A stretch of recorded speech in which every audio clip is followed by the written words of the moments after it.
Finkan itu kebetulan, karena orang tuanya berlainan agama, Wali mereka bapaknya. mengangkat, bapaknya berlainan agama, maka mengangkat kepada kami selaku wali hakim. Jadi gimana sih, segalanya kan udah is too late ya, udah terlambat ya, udah ada anak, masa sih harus ditunda-tunda lagi? Kalau saya bilang tuh sangatlah berdosa orang tua itu tidak merestui hubungan mereka. Apakah penyebab orang tua Sandy belum mau menerima Pinkan sebagai menantu karena keraguan betulkah anak yang terlahir dari rahim Pinkan adalah cucunya?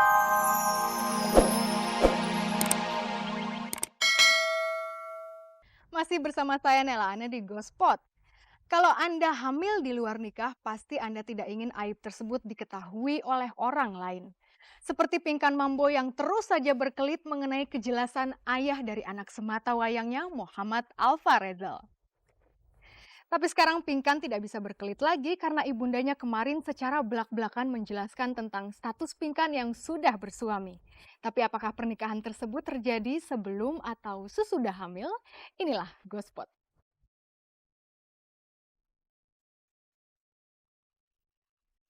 Kepopuleran duo Ratu membawa dampak tersendiri bagi Pinkan. Mulailah kehidupan pribadi Pinkan menjadi konsumsi umum. Puncaknya ketika Pinkan mengundurkan diri dari Ratu karena ketahuan hamil di luar nikah. Sejak itulah Pinkan menjadi orang yang tertutup soal kehidupan pribadinya. Penggemar Pinkan makin penasaran siapa lelaki yang harus bertanggung jawab menjadi ayah bagi Muhammad Alfa Rezer, anak laki-laki yang berusia 2 bulan. Di saat rasa penasaran publik mulai mengendur, Pinkan muncul di tempat keramaian bersama seorang lelaki bernama Sandy Sanjaya yang dicurigai sebagai ayah dari anak Pinkan. Nanti dikasih tahu deh. Semuanya baik-baik aja kok. Saya mau konferensi pers nanti ya. Berbekal data seadanya awak Gospot mencari kebenaran benarkah laki-laki yang berada dalam mobil adalah ayah anak Pinkan. Penelusuran tim Gospot sampai pada sebuah kantor urusan agama Sindang Laya, Kecamatan Pacet, Cianjur, Jawa Barat. Di tempat inilah Gospot mendapat titik terang bahwa lelaki yang bersama Pinkan saat menyaksikan konser Boyz II Men adalah suami Pinkan. Pernikahannya memangnya benar, telah dilaksanakan dan dicatat di kantor urusan agama Kecamatan Pacet. Ya, tepatnya pada hari Sabtu tanggal 30 April 2005. Kurang lebih jam 4 atau mungkin setengah 5 ya sore. Tempatnya di Villa Renata. Oh iya betul, itu betul. Ada sedikit kejanggalan. Nyonya Dice memberi keterangan bahwa anaknya telah menikah secara agama sebelum cucunya lahir.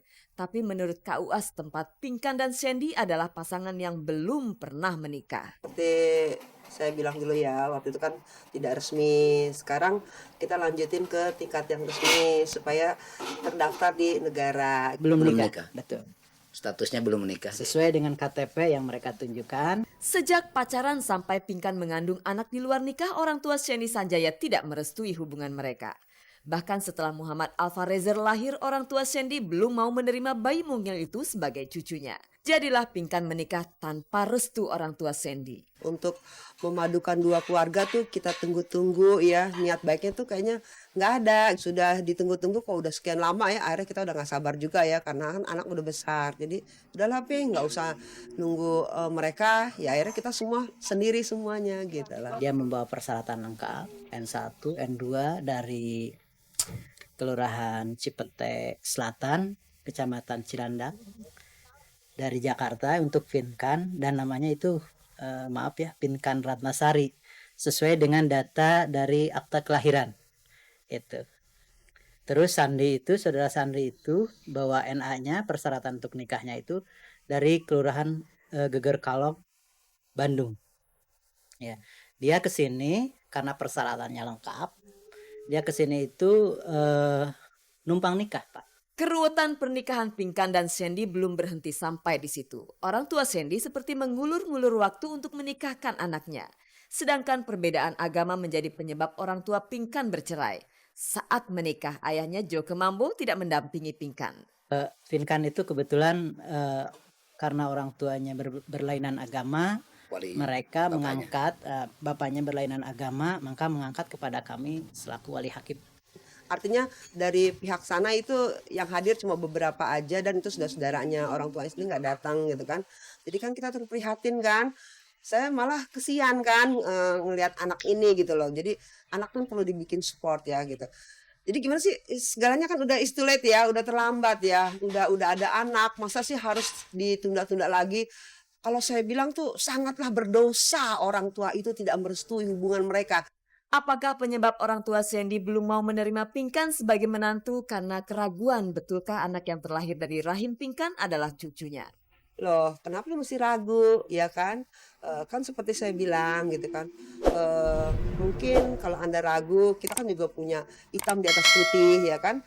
Ya, masa sih kedokteran bohong, kan nggak mungkin. Perasaan Nyonya Dice sekarang jelas lebih tenang. Karena sebagai nenek selangkah ke depan, ia sudah bisa melihat masa depan cucunya tanpa harus melihat ke belakang.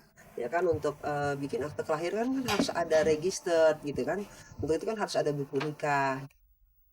Awak Gospot mungkin juga para pecinta suara Pinkan masih menunggu keterbukaan Pinkan seperti yang pernah dijanjikan Pinkan pada ibunya. Kan janji dalam seminggu ini mereka siap berdua untuk muncul gitu.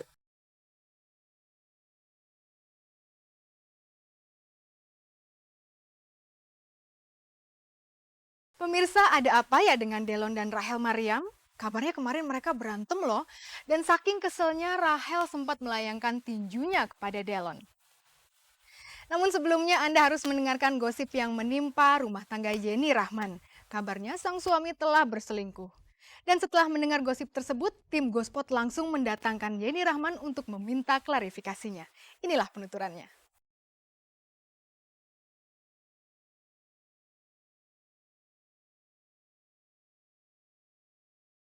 Mungkin bagi Yeni Rahman sudah bukan masanya lagi untuk dia digosipkan. Tapi kenyataannya gosip masih saja menerpa mantan pemain film ini. Gosip itu tidak langsung membidik Yeni, namun sang suami Robert Wahyu yang kabarnya punya affair alias berselingkuh. Perselingkuhan itu kabarnya diketahui supir pribadi Robert. Alhasil Robert kabarnya memecat sang sopir. Gosip itu mampir pula ke meja redaksi Gospot. Bagaimana reaksi Yeni mendengar gosip tersebut?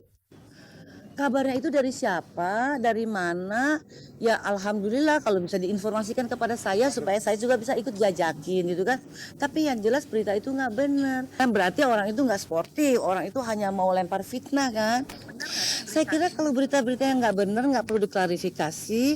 Saya lebih cenderung kita cari musyawarah untuk mufakat kalau setiap ada masalah dan mengkonfrontir itu bukan mengadu domba tetapi untuk mencari kebenaran.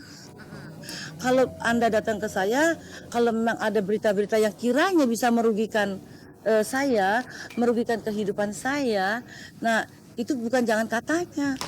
Tolong kasih tahu saya siapa orangnya, supaya kita ingatkan orang itu, jangan kamu mengambil satu tindakan yang salah. Karena urusannya bukan cuma di dunia, tapi di akhirat. Dan nggak perlu dicaci maki, nggak perlu dimarahin, nggak perlu dihukum. Alasan Yeni tidak mau ambil pusing soal gosip suaminya selingkuh mungkin karena Yeni bukan satu-satunya istri Robert Wahyu. Karena kabarnya Yeni adalah istri keempat Robert. Jadi Yeni yakin bahwa suaminya setia kepadanya. Kalau kita yakin kepada Allah, kita berpulang lagi Allah yang menjaga itu semuanya. Jadi nggak perlu ada kekhawatiran itu. Kalau bukti bahwa suami telah berselingkuh benar-benar ada, apa yang akan dilakukan oleh Yeni? Terus senang sekali. Bisa aja kita punya kesalahan, bisa aja orang itu punya kesalahan. Tujuannya apa? Meluruskan, itu yang menjadi pahala. Bagi Anda para Deloners, jangan sampai ketinggalan menonton film layar lebar pertamanya. Namun, Anda harus bersabar, karena film berjudul Vina Bilang Cinta ini masih dalam tahap syuting. Berperan sebagai Tristan, Delon berusaha menggapai cinta Rachel Maryam. Karena ini film pertama Delon, apa saja pengalaman yang telah ia pelajari? Acting kalau mau sukses adalah keluar secara alami. Jadi jangan dibuat-buat, jangan banyakkan pose, menghayati perannya apa, jadi tahu apa yang harus lakukan pada saat syuting gitu. Ketika menyanyi, Delon sepertinya tidak pernah membuat ulah. Namun ketika bermain film, mengapa Rachel sampai marah dan menonjok Delon? Di sini adegannya aku harus menonjok Delon gitu. Dimana sebetulnya aku nggak tega menonjok dia gitu kan. Tapi Delon kayaknya nggak apa-apa, tonjok aja beneran, nggak apa-apa gitu. Dia kayaknya yang bersedia gitu ditonjok beneran gitu. Mungkin dia ingin kelihatan real gitu kan. akhirnya ya aku menonjok dia beneran. Keras banget sampai berdarah sih enggak, tapi cukup membuat dia berair mata. Selama ini sosok Rahel di film maupun sinetron identik dengan cewek baik-baik. Rahel selalu mendapatkan peran protagonis. Namun di film ini Rahel menemukan tantangan baru karena dituntut menjadi cewek sinis dan sarkastik. Aku di sini jadi Silly. Silly itu adalah orang yang dia tidak punya trust sama orang lain gitu. Dia udah kehilangan kepercayaan sama orang lain. Dia itu tidak percaya kalau orang tuh bisa berbuat baik sama dengan yang lainnya. Terus dia tidak percaya akan cinta gitu. Dimana pada akhirnya si Silly berkenalan dengan Tristan yang diperankan oleh Delon. Si Tristan inilah yang sedikit demi sedikit membuka hati Silly untuk mempercayai orang, terus mengerti arti cinta itu seperti apa gitu.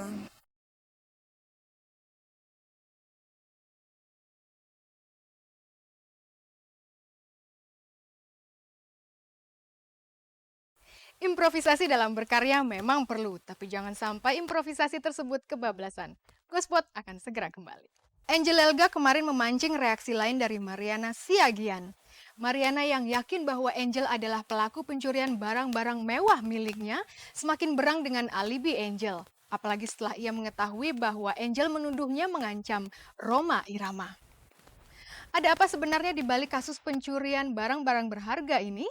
Anda ingin tahu pemirsa? Inilah liputannya. Setelah kemarin Gosport menayangkan kesaksian Angel Elga dan Haji Rhoma Irama, kini pihak Mariana Siagian kembali angkat bicara. Mariana Siagian tidak pernah menuduh Angel Elga mencuri cincin berlian serta barang berharga miliknya. Tapi Mariana mencurigai Angel karena saat peristiwa pencurian, Angel menginap seharian di rumah Mariana. Mengapa Mariana sangat yakin untuk mencurigai Angel? Kayaknya sih lebih baik tanya polisi deh, nanti takutnya saya salah ngomong ya. Dan itu akan memberatkan saya nantinya. Jadi semua saya udah ceritain ke kantor polisi dan lebih baiknya ditanya ke polisi. Sebenarnya satu ya, kita tidak ada, saya terangkan sekali lagi, tidak pernah menyangkut nama seseorang di sini. Tidak ada. Kasusnya sudah lama sekali. Baru terbongkar sekarang, itu mungkin kekuasaan Tuhan aja kali ya. Dan satu lagi, kita sudah melaporkan ke polisi, Ibu Maria. Sudah lama dilaporkannya. Ada saksi kunci, ada semuanya. Jadi kalau Bapak ingin mengetahui siapa saksi kuncinya, siapa orang tersebut, bagaimana hubungannya si A dengan si B, bagaimana, silakan ke saksi tersebut. Tanyakan kepada polisi. Entah mengapa Mariana maupun Hilda merahasiakan tentang alasan keberadaan Angel di malam pencurian itu. Apa urusannya Angel menginap di sana? Dan apa hubungan mereka berdua dengan Angel? Masih merupakan teka-teki besar. Lantas bagaimana tanggapan Anda tentang Angel yang mengatakan dirinya tidak 24 jam di rumah Mariana? Dan kalau dia bilang pada malam itu dia nginep, cuman dia 5 jam, itu dia bohong. Boleh ditanya pembantu di sini, boleh ditanya di sini. Dan anehnya, ya di sini saya tekankan sekali lagi, di sini kamar sudah full, sudah penuh. Dia mau kok tidur di sofa.